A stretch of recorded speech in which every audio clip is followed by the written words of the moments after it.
अर्जुन का वध। मरने के बाद किसने किया उन्हें जीवित? बभुवाहन और अर्जुन के बीच युद्ध क्यों हुआ? कुंती पुत्र अर्जुन को महाभारत युग का सबसे बड़ा धनुर्धर माना जाता है। ये माना जाता है कि यदि अर्जुन धनुष का प्रभावी ढंग से उपयोग नहीं करते तो पांडवों को युद्ध जीतने में अधिक कठिनाइयों का सामना करना पड़ सकता था। कौरव संभवतः उसके बिना युद्ध जीत जाते। बहुत से लोग जानते हैं कि अर्जुन की मृत्यु पांडवों की स्वर्ग की यात्रा के दौरान हुई थी। महाभारत में एक कहानी भी पढ़ने को मिलती है जिसमें कहा जाता है कि अर्जुन एक बार पहले मर चुका था और देवी गंगा उसकी मृत्यु पर मुस्कुराने लगी थी। देवी गंगा अर्जुन को देखकर मुस्कुराने क्यों लगी? युद्ध जीतने के बाद पांडव युधिष्ठिर हस्तिनापुर के राजा बने। कुछ दिनों बाद श्री कृष्ण के कहने पर युधिष्ठिर ने अश्वमेध यज्ञ शुरू किया। अर्जुन को यज्ञ का मुखिया बनाया गया और अश्व का नेतृत्व सौंपा गया।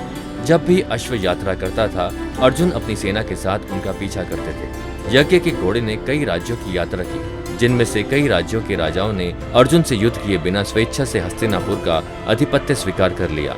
अर्जुन ने बाकियों को युद्ध में हरा दिया, जिसमें वे हस्तिनापुर के अधीन हो गए। एक अवसर पर अश्वमेध यज्ञ के घोड़े ने मणिपुर की यात्रा की। उस समय मणिपुर के राजा अर्जुन और चित्रांगदा के पुत्र बभुवाहन का वहां शासन था।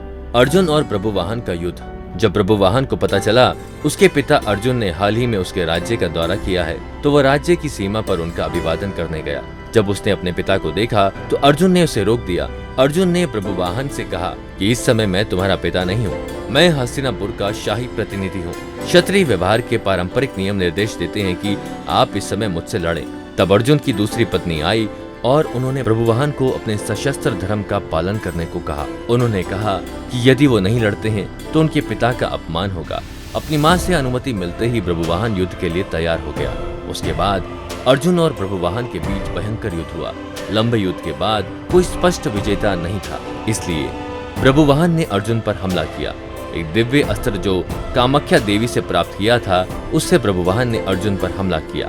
इससे अर्जुन का सर फट गया। हस्तिनापुर की सेना को आश्चर्य हुआ जब उन्होंने देखा कि बभुवाहन ने युद्ध में अर्जुन को हरा दिया था। जब भगवान कृष्ण को इस बात का पता चला तो वो तुरंत द्वारका से मणिपुर के लिए निकल पड़े। उधर अर्जुन की मां कुंती भी अर्जुन की मौत पर खबर पाकर मणिपुर के लिए रवाना हो गई। अर्जुन को जमीन पर पड़ा देख कृष्ण दंग रह गए। श्री कृष्ण ने देखा कि अर्जुन की मृत्यु पर देवी गंगा मुस्कुरा रही थी। इस बीच कुंती आ गई और अपने बेटे के शरीर को आराम देने के लिए बैठ गई। वो जोर जोर से रोने लगी। दुखी कुंती को देखकर देवी गंगा दूर रह न सकी और कुंती से कहा, हे कुंती, तुम बेवजह क्यों रो रही हो? अर्जुन ने अपने ही कर्मों का फल प्राप्त किया है। मेरे बेटे भीष्म ने इसे अपने बेटे की तरह प्यार किया। यद्यपि इसने भीष्म को मारने के लिए शिखंडी से सहायता ली और भीष्म को छल से मारा। जब आपका बेटा मारा गया था तो मैंने आपके दुख में हिस्सा लिया। मैंने अपने बेटे का बदला लिया क्योंकि वो दिव्य अस्त्र जिससे अर्जुन मारा गया वो मेरे द्वारा ही प्रदान किया गया था।